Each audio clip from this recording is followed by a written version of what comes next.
Good morning everyone and welcome back.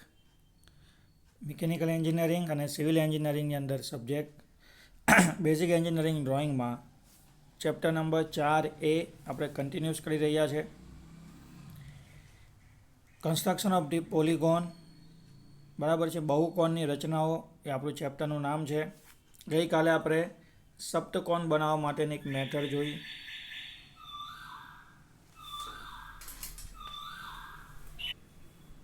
Okay, તો ગઈકાલે આપણે સપ્તકોણ એટલે કે હેપ્ટાગોન બનાવવા માટેની પહેલી જે જનરલ રીત છે, જનરલ મેથડ છે, એના વિશે વાત કરી હતી. જેમાં આપણે અર્ધ ગોળાકાર શેપ બનાવીને ચાપ મારીને વર્તુળની રચના કરતા હતા અને ત્યાર પછી સપ્તકોણ બનાવ્યો હતો. ક્લિયર છે? આજે આપણે બહુકોણ બનાવવા માટેની બીજી જે જનરલ મેથડ છે એના વિશે ડિસ્કસ કરવા જઈ રહ્યા છે. ડિસ્કશન કરતાં પહેલાં એક વસ્તુ તમને ખાસ કહીશ કે આપણે સપ્તકોણ, ષટકોણ કે પંચકોણ એની બનાવવા ઉપર તો ફોકસ કરવાનું છે, પણ સાથે સાથે એને બનાવવા માટેની જે મેથડ છે એના નામ પણ ખાસ યાદ રાખવાના છે. જેમ કે ગઈકાલે આપણે જનરલ રીત 1 જોઈ હતી, એમાં આપણે સપ્તકોણ બનાવેલો. ક્લિયર? હવે બેઝિક ડિફરન્સ કાંઈ થશે? તો કે બેઝિક ડિફરન્સ છે ને એનની વેલ્યુ પરથી અલગ પડે છે. જો હું n = 7 લખું તો કયો બહુકોણ બને? સપ્તકોણ બને. પણ જો હું n = 6 લખું તો ષટકોણ બનશે, હેક્ઝાગોન બનશે. હું જો ક્વેશ્ચનમાં n = 5 લખી દઉં જનરલ રીતથી તો શું બનશે? પંચકોણ. તો તમારે ખાસ ધ્યાન આપવાનું છે કે ક્વેશ્ચનની અંદર એનની વેલ્યુ કેટલી છે? 5 હશે તો પંચકોણ, 6 હશે તો ષટકોણ, 7 હશે તો સપ્તકોણ, 8 હશે તો અષ્ટકોણ. ક્લિયર?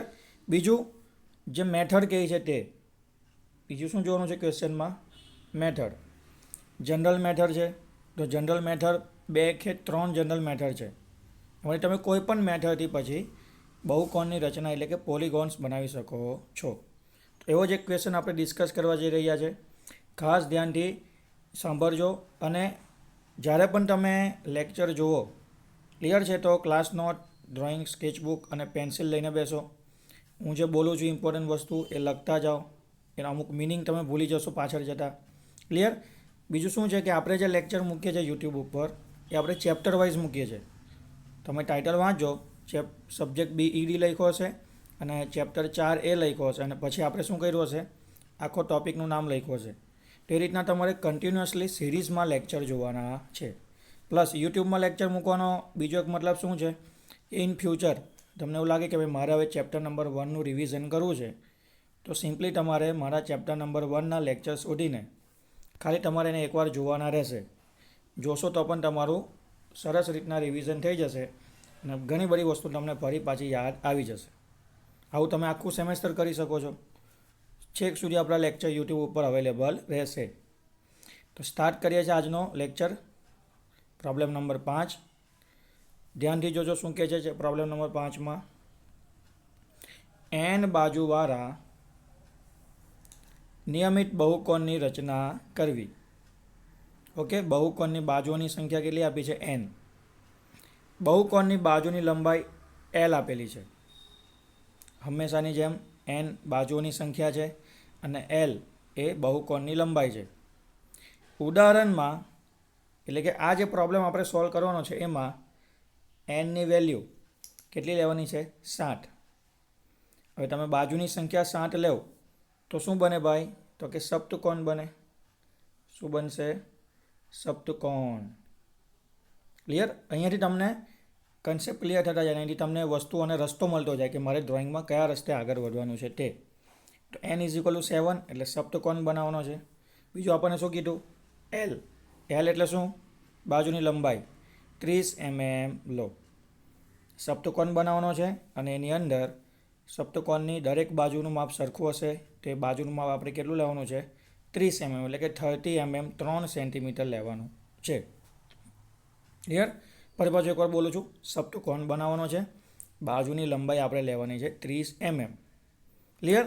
પણ કોઈક નવો એવો ક્વેશ્ચન થશે કે સર ગઈકાલે તમે જે પ્રોબ્લેમ સોલ્વ કરાવેલો પ્રોબ્લેમ નંબર 4 એમાં પણ બાજુની સંખ્યા 7 હતી અને બાજુનું માપ એટલે કે લંબાઈ 30 mm હતી.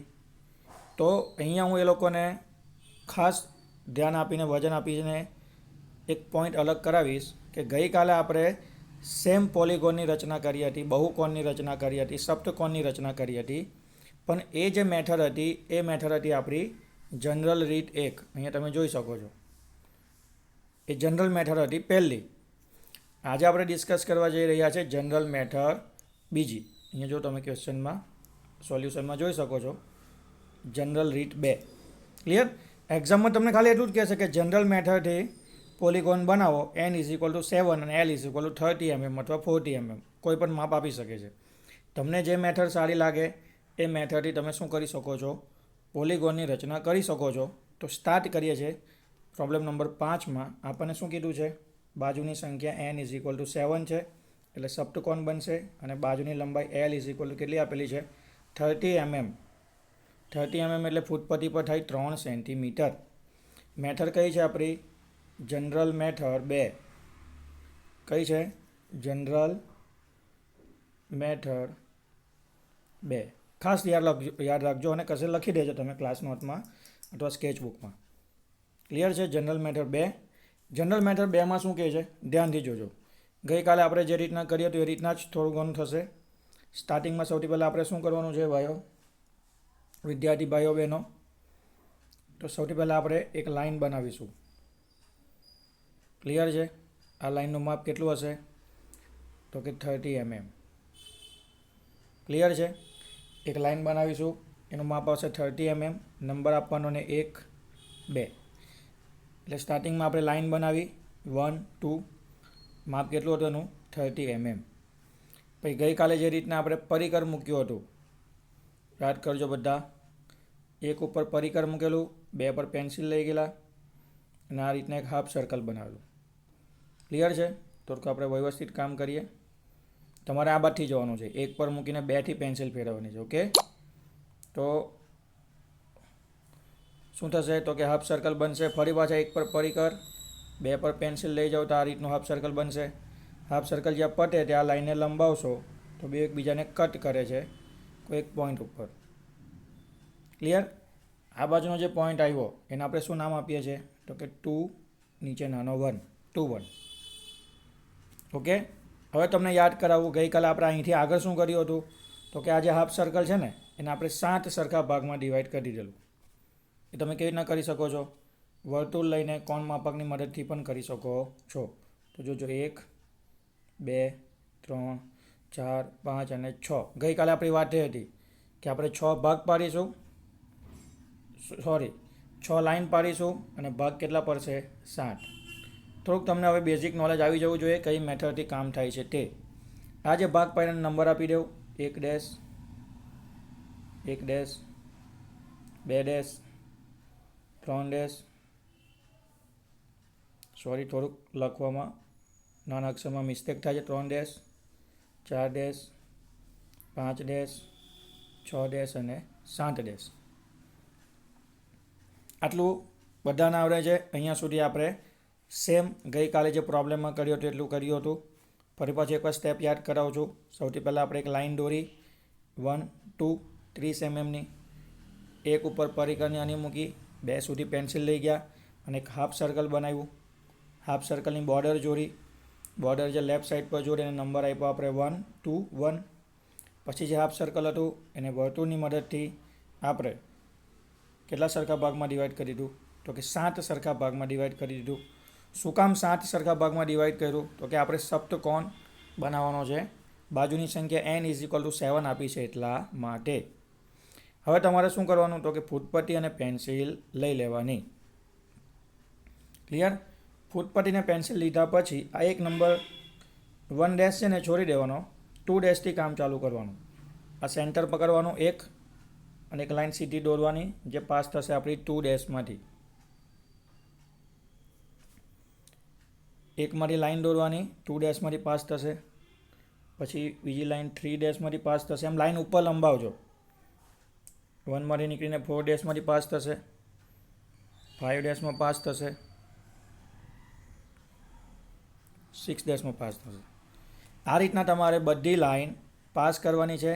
સેન્ટર 1માંથી નીકળીને 2 ડેશમાંથી જવી જોઈએ, પછી 1માંથી નીકળીને 2 ડેશમાંથી જવી જોઈએ, 1માંથી નીકળીને 3 ડેશમાંથી થવી જોઈએ, 1માંથી નીકળીને 4 ડેશ, 1માંથી નીકળીને 5 ડેશ, 1માંથી નીકળીને 6 ડેશ. આ રીતના તમારે ઉપરની તરફ લાઈનો લંબાવવાની છે. અને સ્કેચબુકમાં તમે જ્યારે પ્રોબ્લેમ ડ્રો કરો તો ઉપરની સાઈડ થોડી જગ્યા વધારે ખુલ્લી રાખવાની છે. આટલું થઈ ગયા પછી તમારે પરિકર લઈ લેવાનું છે હાથમાં. ઓકે, પરિકર હાથમાં લઈને આપણને બાજુની સંખ્યા કેટલી આપી છે? તો કે આપણને બાજુની સંખ્યા 7 આપી છે. અને એની સાથે સાથે આપણને શું કીધું છે? તો કે બાજુનું માપ કેટલું છે? તો કે L = 30 mm છે ને. તો આપણે શું કરીશું? તો કે પરિકરની ઉપર ફૂટપટ્ટીની મદદથી 30 mm જેટલું માપ લઈ લઈશું. શું કામ? તો કે આપણને બાજુની લંબાઈ 30 mm કીધી છે, એટલા માટે આપણે શું કરીશું? પરિકરની મદદથી ફૂટપટ્ટીની મદદથી પરિકર ઉપર 30 mm જેટલું માપ લઈ લઈશું. આટલું લીધા પછી 30 mmનું માપ લીધા પછી સૌથી પહેલાં આપણે પરિકરને મૂકીશું અહીંયા 2 ડેશ ઉપર. અને આ જે 3 ડેશવાળી લાઈન જાય છે ને, તો આ રીતના ચાપ મારીશું. ધ્યાનથી જોજો વિદ્યાર્થીઓ. પરિકરને મૂકીશું 2 ડેશ ઉપર અને 3 ડેશવાળી જે લાઈન સીધી જાય છે એની ઉપર ચાપ મારીશું. હું કલર એટલા માટે ચેન્જ કરું છું કે તમે ચાપ જોઈ શકો અને કલર મેચ કરીને તમે થોડું ઘણું જાતે રેક્ટિફિકેશન પણ કરી શકો. ઓકે, તો આપણે શું કર્યું? 2 ડેશ ઉપર પરિકર મૂક્યું, 3 ડેશવાળી લાઈન પર ચાપ માર્યો. ક્લિયર છે? હવે તમારે શું કરવાનું? તો કે આ 3 ડેશ ઉપર જે નવો ચાપ માર્યો ને, આ જે ચાપ માર્યો ને, ત્યાં પરિકર મૂકવાનું અને 4 ડેશવાળી લાઈન ઉપર ચાપ મારવાનો. ક્લિયર છે? અહીંયા સુધી ખ્યાલ આવી ગયો? પછી તમારે આવતા રહેવાનું છે જમણી બાજુ, એટલે 2 પર. ક્યાં આવતા રહેવાનું છે? 2 પર. હવે જે 2 નંબરનો પોઈન્ટ છે ને, એ 2 પણ કહેવાય અને 7 ડેશ પણ કહેવાય. તો 2 અને 7 ડેશ એક જ પોઈન્ટ છે, ત્યાં તમારે પરિકર મૂકવાનું. અને આ જે 6 ડેશવાળી લાઈન જાય છે ને, ત્યાં આ રીતના ચાપ મારવાનું. ફરી પાછું બોલું છું, 2 અથવા તો 7 ડેશવાળો જે પોઈન્ટ છે ત્યાં પરિકર મૂકવાનું અને આ 6 ડેશવાળી લાઈન ઉપર ચાપ મારવાનો. ક્લિયર? ત્યાર પછી આ 6 ડેશવાળી લાઈન ઉપર પરિકર મૂકવાનું અને આ 5 ડેશવાળી લાઈન ઉપર ચાપ મારવાનું. ઓકે, ચાપ મારવાનું કામ પતી ગયું છે. મોટાભાગનું 95% કામ આપણું પતી ગયું છે. જસ્ટ આપણે હવે નંબર આપવાના બાકી છે. તો નંબર જોજો, આ 1 છે. ક્લિયર છે? અહીંયા 2 છે. તો અહીંયા આગળ નંબર કયો આપવાનો? તો કે અહીંયા આગળ આપણે નંબર આપીશું, થોડુંક સાફ કરી લઈએ. અહીંયા આપણે આગળ નંબર કયો આપીશું? 3. પછી આવશે 4. ક્લિયર છે? પછી આવશે આ 5. અહીંયા આવશે 6 અને અહીંયા આવશે 7.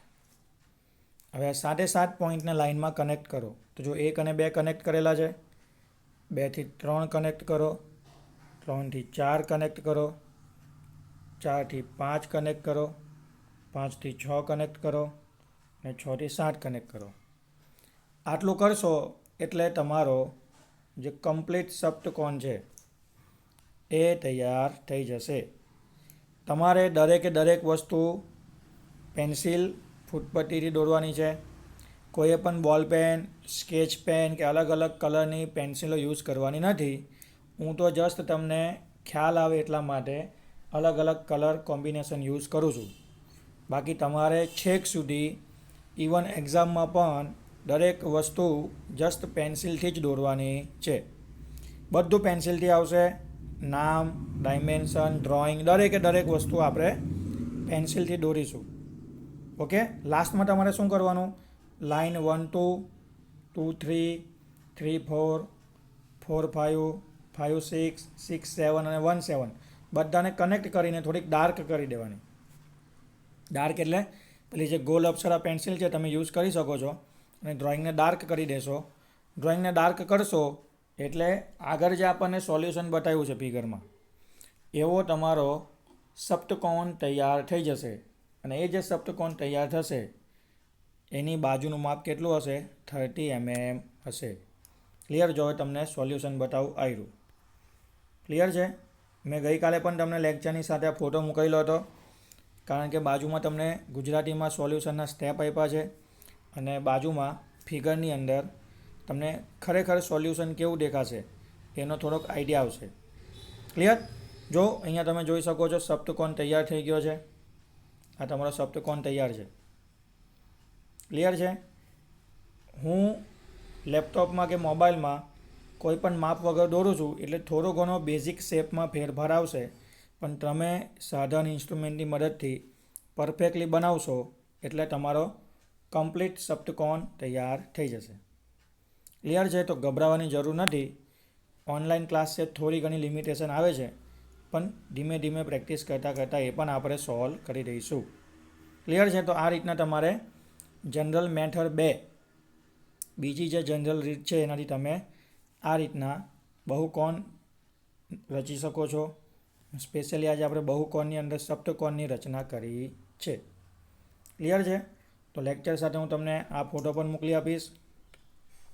પહેલાં લેક્ચર જોજો અને ત્યાર પછી સોલ્યુશન ડ્રો કર્યા પછી આ ફોટો જોજો.